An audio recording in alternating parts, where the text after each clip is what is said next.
Hey everybody, welcome back. It's the Mac. Welcome back to the channel and a showcase here of Wargame Design Studios, the first Blitzkrieg. I have already made an introductory video of this game, showcasing what comes with it and all the stuff that goes into it as I usually do. By public demand, people want me to actually, do a Let's Play as well. So I'm going to do that. I was actually thinking of doing that. So this is what we're going to be doing. I am going to do the getting started one, but I'm not going to follow the documentation. I'm going to do my own take on it and talk what I have learned so far of this game.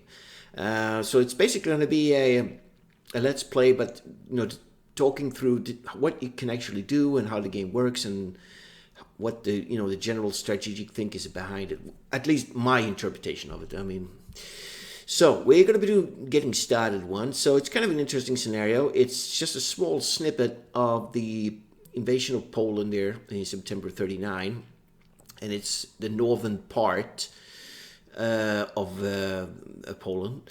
So I'm going to read the description here. So along the Polish border, 1st September 1939, the Polish corridor, a strip of German territory awarded to newly independent Poland, extended along the Vistula River to the Baltic Sea, was to provide Poland with permanent access to the Baltic Sea. However, the corridor cut East Prussia off from the rest of Germany and was one of many points of resentments by the German people. As a result of the 1919 Treaty of Versailles, Hitler demanded permission to build a road and rail connections across the corridor, and that Danzig would come under German control once again. Poland staunchly refused. Thus, the Polish corridor would become the spark to ignite the Second World War in Europe. So it says, designer node seated getting started, sparks along the Polish corridor, and it's the purpose of the scenario is to get you acquainted with the mechanics of the game. Play, right. Okay, so it's only 4 turns, which is great. So a turn is 2 days, so that it would be 8 days. It says the 1st to the 7th, so it might not be completely full 8 days. It looks more like if you start on the 1st and end on the 7th, it would be about 6 days. And the designer is John Tiller, the almighty John Tiller there. So let's start it. And Allies is going to be automatic with Fog of War, just as the getting started one, and we're going to be Access Manual.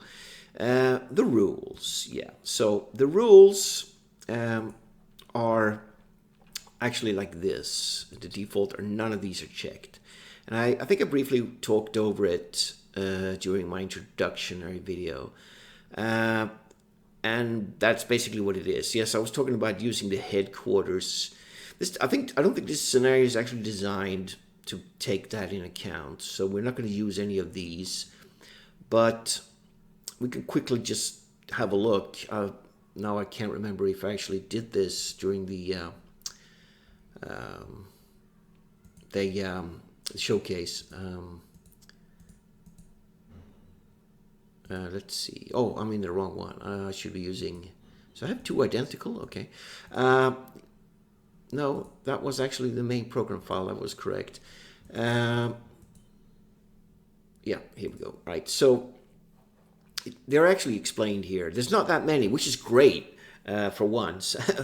some of the latest patches and releases of the main games, the Napoleonic games, the American Civil War and Panzer campaigns. There's so many optional rules, man. It sometimes just gets too much, so, and there's good and bad with those optional rules. Some can actually use those rules to their advantage when you play and stuff. So I mean, it's a jungle out there, man. I usually just go with default as the designers were thinking, but some optional rules are of course good. So anyway, so show all the rail states. That means that will cause the current rail states of all rail lines to be shown. Normally only those that you occupy or adjacent to are shown to prevent fog of war information. Yeah, so that's I mean, I wouldn't use that because the fog of war is cool. Selecting shown unknown units will cause all enemy units to be indicated on the map, even those that you are not adjacent to. Normally, these enemy units are not shown unless you perform air recon to determine them. When this rule is in effect, successful air recon gives additional information about the unit. Okay, so kind of, you could use it. I mean, the Germans, of course, had some intelligence already where many of the Polish divisions were, and probably the Polish had the same. So you would know in general area where they were, but you wouldn't know exactly what the composition was. So sure, it could be used. I mean, I could accept that optional rule. Somehow wanted to play with it. Selecting large stack penalty will cause the attack factor of all artillery and air units to be increased when attacking the defending hex containing greater than half the maximum stacking points. The intention of this rule is to motivate the player to avoid creating large stacks when it is possible to spread out the force in a more continuous line. I like it. I think it could be realistic, actually. So it's a pretty good rule. Selecting use headquarter units will invoke the optional rules involving headquarters and their command. Okay, so you have to check the command section of the user manual there. All right, so yeah, that would be cool. I mean, it would be more realistic. Selecting no support unit blocked. What does that mean? Will prevent support units, artillery and anti-air, anti-tank from blocking the retreat of non-support unit as a result of combat. Under this rule, the support units are eliminated and the retreating units can occupy their hex. Interesting. But not really sure about it, but sure. All right, so we went over that. Let's get back and jump into the game there. So we're going to go okay, and we're going to go okay. Right. So as I showed, I think I showed this in the introduction as well, when you kick off a turn. So it says axis turn. 14 air units on the central front at 100%. Okay, so now when I press OK, I can allocate my air force, either to superiority or ground. These cannot be put as recon. There's only specific airplanes that were used for recon there.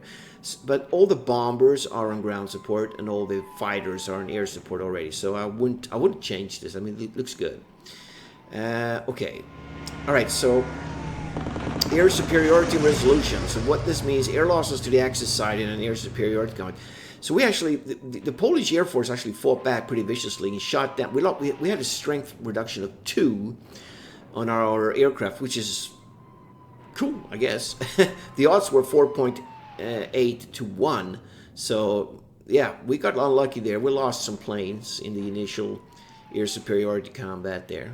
Okay. Right, so here's the map. This is what the scenario looks like. Right, so let's get the labels on. Shift, Alt, you get the permanent labels on here. Right, so this is the deal. So where to start? I mean, okay, so I would say this game is sort of divided into movement, combat, and air power. Those would be the main 3 big things to keep track of. And of course, supplies. They're sort of self-explanatory in this, I would say. Because these are my supply points, the axis here. And of course, if I have rail lines linking them to control territory, I would get supplies. But if someone would break this or, cut my communications, I wouldn't be able to get supplies to my forces. So it's sort of self-explanatory, I think. You don't really need to go that deep into it. Right, movement is another factor. It's like all games. You double-click or just click and select the unit, and then you right-click where you want to move. So, and of course, you see no roads here. That's because they generalize the movement, so to speak. So, I mean, this would be... It's probably not just a clear hex. I mean, there would be some light woods and bushes and maybe some small villages and stuff, but not in the sense that it would, impact the overall fight of a 2-day turn, basically. One of the important things to check, of course, is always the parameter data. So here you will have a lot of information about the actual scenarios. So it says the max stacking is 225 points, strength points. That is, that's quite a lot. And sea movement days per turn. Yeah, so this is actually 2 days will pass for every turn. And these are the embarkment, what it costs, movement points and stuff, rail values, what it costs to move, supply values. Okay, so, all right. Combat values. It'll cost 2 movement points to initiate a combat. Retreat. Okay, they have some values here. Air recon is 12. So there's quite, as usual, lots of data here.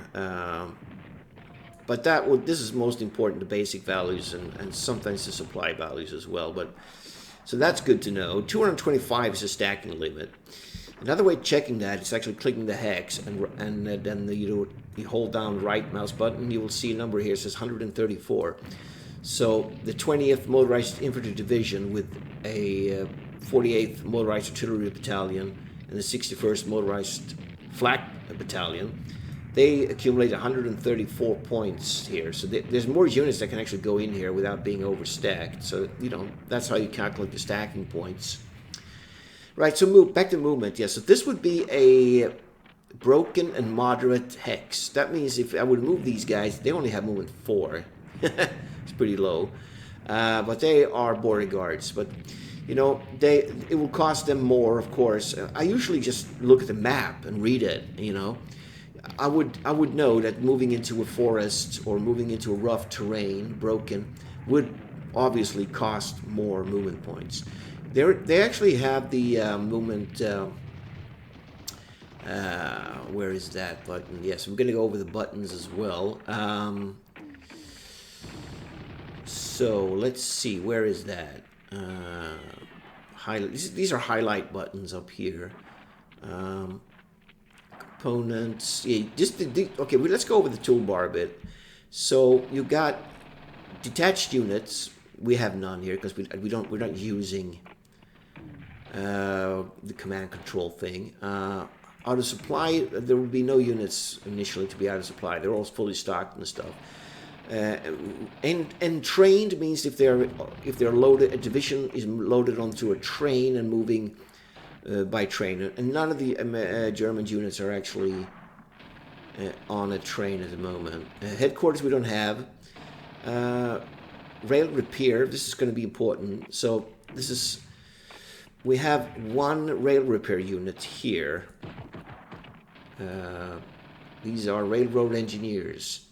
We're going to go over that, but I think basically how they work is if this is damaged, you would move in them and they would fix the rail. I'm not sure if they fix it immediately or not. I haven't tried that out, but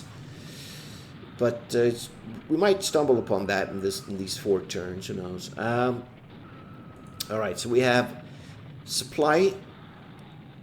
Highlight supply. Okay. So maybe I have to click unit. No. All right. So that doesn't really show. Okay. Reduced. We don't have any reduced units, and we shouldn't have any fixed units. I think all the German units are not fixed. Moved units. None have moved. I think this is units that have been in combat. We don't have headquarters. Major supplies. If you click that, you will see that some of these hexes become, yeah. So that means that these are shaded. All right, welcome back. Sorry, there was a, I don't know if you will probably notice there was a glitch in the recording there. My software suddenly died. But we're back. So I'm going to pick up from where I left it off. Actually, I had to make a reboot and everything. My computer just went crazy. Anyway, we were working on the movement. Yeah. So what I was saying was that so that is the movement area they can move. They have that in many of the past campaigns and stuff as well. I mean, where you can see that would be 1, 2, 3, 4. Since they have 4 movement points, it will probably only cost 1 movement point to move across these open hexes basically, and if I would move in there, it would probably cost more, and that would shrink. So that's sort of self-explanatory there. Yeah, so here are some interesting quick buttons here. So if you press components, you can quickly have a look how many components these units or divisions or brigades are. I mean, how many are there? So here's actually four components. So that would be the 207th Infantry Division. They have 3 components, and then there is a motorized artillery battalion, and that's 1 component. So that's 4. So that's a quick way to look where your major stacks are, and at your biggest units basically. So here's some huge ones here. You have some pretty big ones in this sector here. There's 5 as well. So that's obviously a main vector of attack here. And you have some units up here in the north that are probably moving in that direction. We have something smaller here, 4 components. Right, and then you have movement points, how many movement points they got. So obviously motorized and mechanized have more than just infantry divisions. You have, what's that? Defend points could be importance.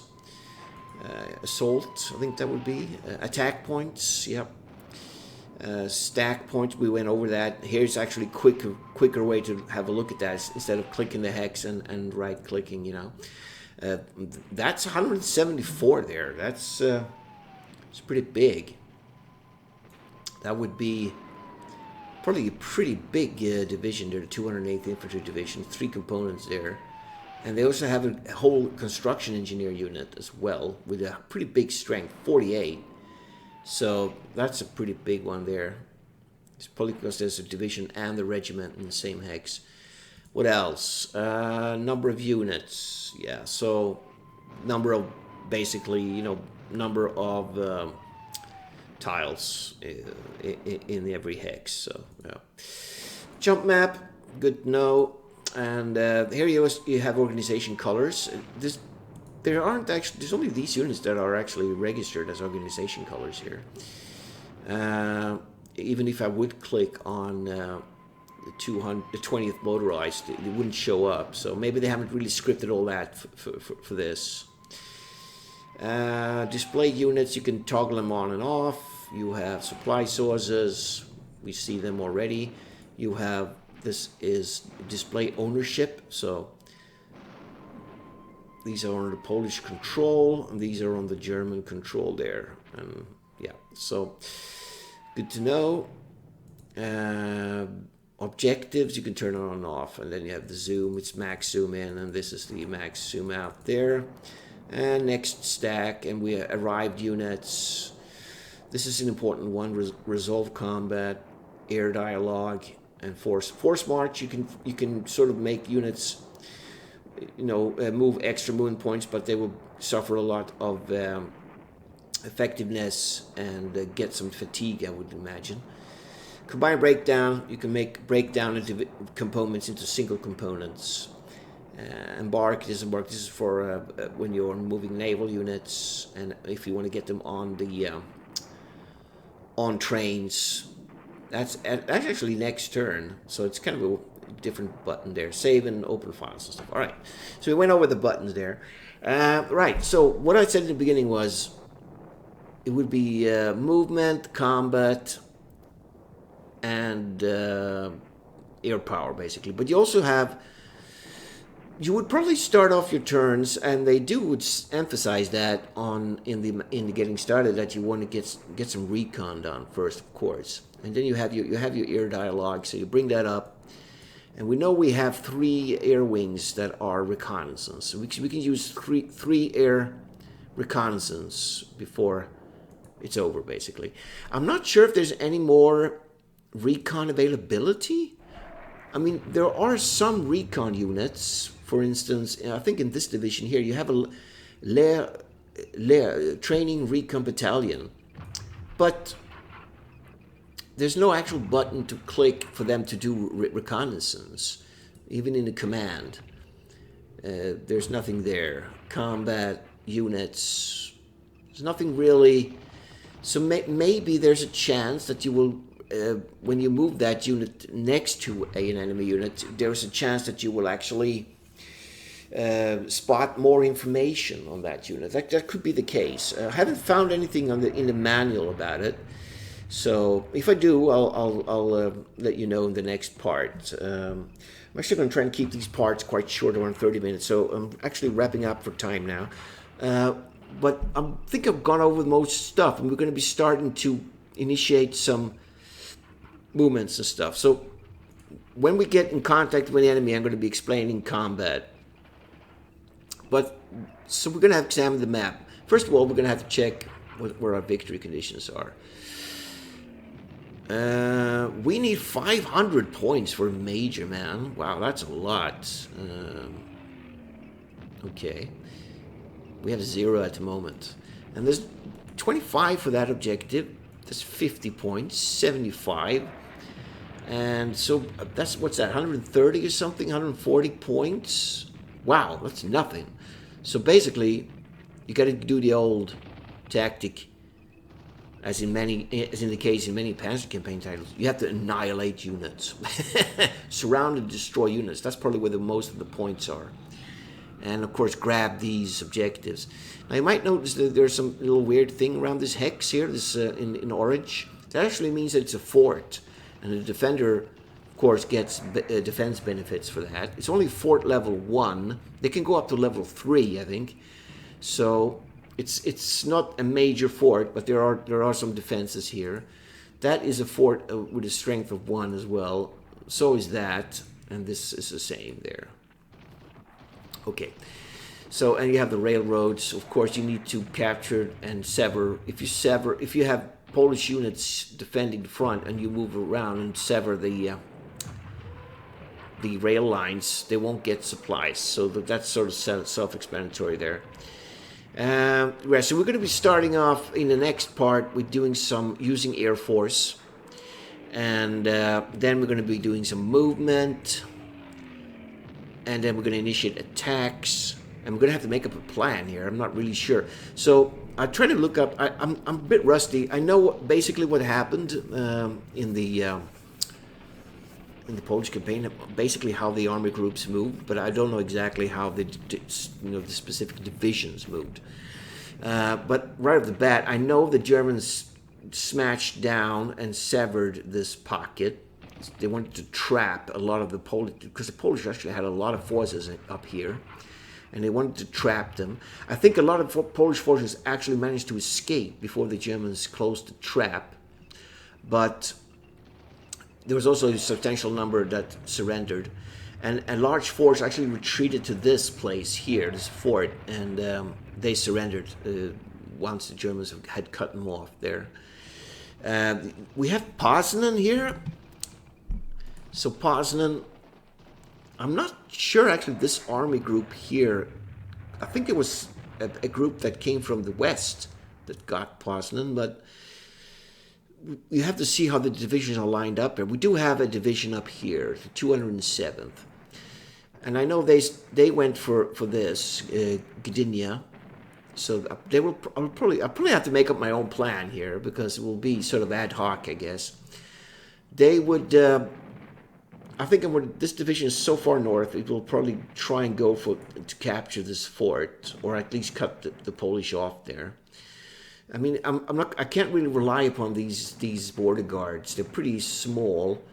We're actually facing a very tiny mechanized recon platoon here, or not platoon, but unit. We have a regiment with pretty high strength. 31 is pretty high, actually, strength values. A pretty big force, but the combat values are lousy. So we'll see what happens there. We do have the 207th. That is more of a competent division. They have artillery support as well, so we're probably going to use them there. We have the 20th Motorized Infantry Division, with artillery support and flag support. So they're probably going to be used. So smashing here. These divisions here, we'll probably try and go for that. We do have divisions poised here as well. We have only one division. Poznan will be hard to capture.